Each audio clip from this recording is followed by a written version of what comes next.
CNBC-TV18 presents the AI Dialogues in association with IBM. So interestingly, you spoke about selection and the chances of biases creeping in. Hence, IBM not using that technology yet in the selection process. Anyone else who has a contrarian view and you're already using AI for selection? Yes. Sorry, after you. We are using for assessments. We still do human interviews. Though I know in the banking sector, there are a few banks which are using completely non-human-led interview outcomes. But I think we are using them to assess and then use the same assessment data for development in the future. But that's what we're doing as far as selection is concerned. Right.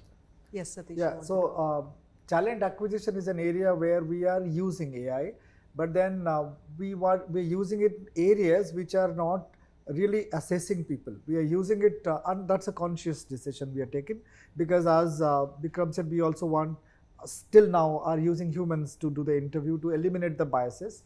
So what we're using it is in the outreach, initial outreach. So we have a digital persona again, which there are 800 million CVs in the social media, or to candidates in the profiles in the social media. Now, how do you make out your talent pipeline accurately fish out from that pond? And that's exactly where it uses hyper personalized communication with potential candidates who may not have applied for your jobs, but then you might be interested in them for a future job. And what it does is it converses like a human being with them, congratulates on their small achievements, tells them we value them, so keeps it warm till they reach a point of application. And once they reach, we also have another tool which we actually built in-house, unlike many others which we had to buy, which we call as Arjun. Basically, this is a CV screening tool of ours, so which it again eliminates a lot of human effort. And so far, on the basics of a CV screening, it's been pretty accurate. But yeah, we are trying to make it sophisticated in terms of bringing in domain-specific experiences and those filters to make it more efficient. But at least it helps a lot by making the HR business partners focus on a different higher level of work. Yes, sir. Yeah, this is an interesting conversation, right? Because in a country like India, you open a job, you have 5,000 candidates who will apply. Correct. And candidate number 1,865 is probably your best candidate. Therefore, there is definitely a use case for AI to support and able to help zero down in terms of the productivity side of it. But you're right, it's going to be based on the CV that is in there. But for us being a tech company, we don't necessarily look for credentials on a document. We test for curiosity, we test for problem solving skills, critical thinking skills, and that's through hackathons, through use cases and case studies. So the way we actually hire talent has also changed over the years. And therefore, we still haven't found that accurate, convincing decision to leverage AI for any selection-based decisions. Right. So you still cannot claim that AI will 100% throw up candidate number 1865 in the top 10. I believe never not, because there's always a human decision in the process. That's required, yeah. Because you would always look for culture, you would always look for potential, you would always look at longevity in the organization. These things, I'm not sure if AI would ever be able to kind of. But it does shorten processes very considerably. It does. It sifts through like magic. Okay, let's shift gears then. We talked about talent acquisition. Let's talk a little bit about skilling and learning and development as well. Charan, if you can tell us a little bit about how you see Gen AI really reshaping that area in the future, what's really happening within your organization, some experiences, some small pilots that you want to talk about. So I must say we are exploring right now, but we definitely understand that the future workforce is not going to be the way we are. I think they are going to be a workforce who wants to learn on their own pace. They want their own time. They want to really understand what's in it for them. So we can't really push training. It has to be a pull. And to create that pull, you have to give them that environment. Hence, like I said, we are exploring a learning experience platform, not a learning management platform, but a learning experience, where probably we would pilot with a small cohort again to see how it really shapes up, where we would say, okay, if these are the skills that are required to do your job today, where are you on them today? And what do you need to do to kind of, do your job well? And where do you really want to go? I mean, what is your future job that you're really looking at? And what are the skills required for that? And then you start developing those skills. But what you really need then is the content for that. And that content is available on open source. Can we put all of that together? There's content that is available on our learning management systems. Can that also come up? Can you also do a blended approach along with that, with classroom, virtual programs? But can it just be one experience rather than the employee going to different platforms like they do today? So there's one learning management system here, then they probably go to Google, they go to YouTube. Can we all put it together? I think that is what the future is going to be, where they just at a click they get everything on the table and they know this is the role I'm looking for, or this is the role I need to do today, and this is what is available based on my skills for me to develop on those skills. That's going to be the future, I feel. Okay.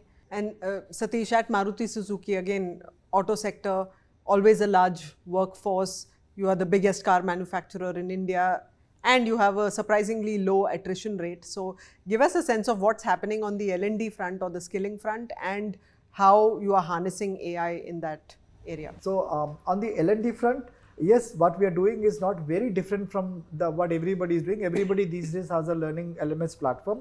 Everybody uses various tools in the market which enable people to learn seamlessly, like Netflix app learning, and then people pause, start, then it offers suggestions, you can refer learning programs to others. So collaborative learning by using technology, and then also personalization in terms of knowing what skill is. Actually, basically at Maruti Suzuki, we are in the midst of moving to a role-based organization from a tenure-driven organization. Right. And that is a massive change in terms of not just the way we work, but the way we look at work, the way we look at skills, the way we look at promoting people in future. And in that bargain, learning takes center stage.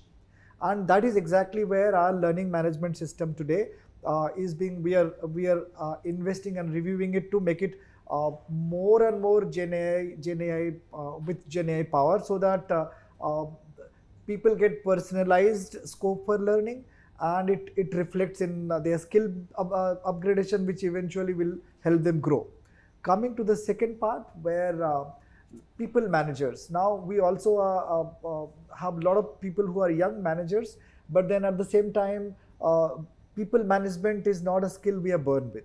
Yeah. So we need to train. It's a trainable skill, and that is exactly where we have something called Maruti Suzuki Express. Now this is our employee engagement tool, like which everyone has. Instead of annual, we do it once in 6 months. But what it does is, it provides a personalized dashboard for every manager for their team, and cascades it upwards. And there, what is the role of AI? Whenever we do an employee engagement survey, out of the 15 odd questions we will ask, the last question, which is any other inputs or suggestions, basically that's where the real emotions lie. Right. And that is the question, I must admit, as HR people, is the least analyzed one. Because those are subjective ones. How many HR people will read how many things in Excel and search words and analyze? So so here the AI, because it's a machine, goes through all the forms, 17,000, 20,000 people, pulls out the customized concerns at each team level, division level, to the company level.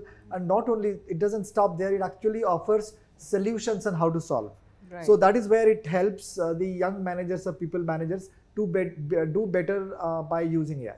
So let's also then talk a little bit about exit interviews and what happens when an employee resigns, and you have, obviously every organization has an exit interview and a form that they're filling, reasons for leaving, etc.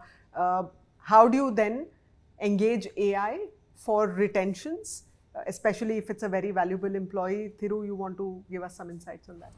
Well, when you are doing an exit interview, it is actually quite far down the path. Yeah. AI will not help. It is the conversation with the human that will most likely retain the individual.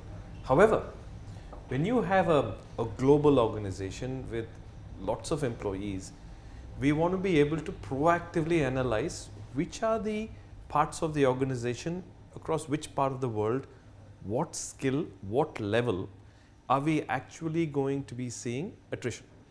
attrition is not just internal, it is a factor of an external market as well. So we use AI tools to determine potential hotspots. And therefore, we can then plan investments proactively, knowing that there is this higher degree of confidence that someone may be potential to leave. And therefore, we use this periodically to make sure that we invest. From a compensation perspective is one aspect.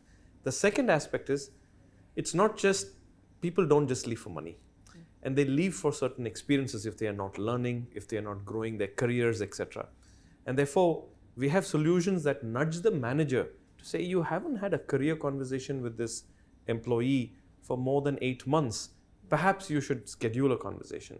You have 3 employees who have not completed interesting learning. Maybe you should have a conversation. Therefore, they're lagging behind. And we also drive a high performance culture. And therefore, you don't want to carry employees who are not performing to a certain standard that meets your client or within IBM. Why don't you have a tough conversation of goals? And therefore, you want to be able to drive a certain level of performance culture in the organization. But coming back, at the time of the exit interview, I think AI will give you information about the employee, which you may not necessarily know, but the conversation is always with the manager or with the senior colleague. Right. So you mentioned these nudges, and I want to ask, now at the manager's end, if he or she is continuously receiving some of these nudges within IBM, then is it mandatory for them to follow the nudges? Is it something they do voluntarily, or are they incentivized to follow those nudges? How does that work? Because if it's not mandated, chances are that, manager is going to say, I'm overloaded, I don't need to do this conversation right now, push it out by a month. It's a great question, and that's part of the change management. Yeah. It took us a while, but people love these nudges. In IBM, we are manager-led. They are a player as well as a coach. So you don't have just managers who manage teams. They have a day job, and over and above, you lead teams. So therefore, the information that you require about 15 employees in your team who are not always co-located with you, they could be spread across 6 different locations. You might meet them maybe once in 2 years perhaps. Therefore, we're highly dependent on information that is not readily available to you in physical form or up on your screen. And therefore, these nudges are so critical. And managers are intelligent. They want high-performing teams, people who you've invested in developing skills, need to continue. So they usually sort of learn to do it. But we are a churning organization. We invest a lot of time enabling our managers because, in a large country like India, people come, people go. And therefore, they come from different cultures. Yeah. But when they see a futuristic operating model, you have no choice but to adopt it. Otherwise, you'll be left behind. Right. I would agree with that. I think the supervisor really plays a very, very important role. And like all of you all, we are also investing a lot in the supervisory capability building. In fact, we've partnered with the Great Manager Institute, and they have this framework which is called Connect, Develop and Inspire. And the whole idea is that when you get information like this, you understand that it's important for you to connect with people who may be red flags in the system because, they've been around for whatever reasons. And the bot that we are using is throwing up that information to say, okay, in 30, 60, 90 days, this is the reason. After 12 months, this is the reason. After 24 months, maybe this is the reason. 5 years down, 10 years down, this is the reason. This is the cohort. And that's when the manager really needs to act. And this whole program is really building on that capability to say that, it's better to retain them. And because you've already invested in them so much, and rather than get new people, because it is an effort for the manager also to get new people, train them again, then look at business, and it's fast moving business for us. So I think these two things really go hand in hand. CNBC-TV18 presents the AI Dialogues in association with IBM.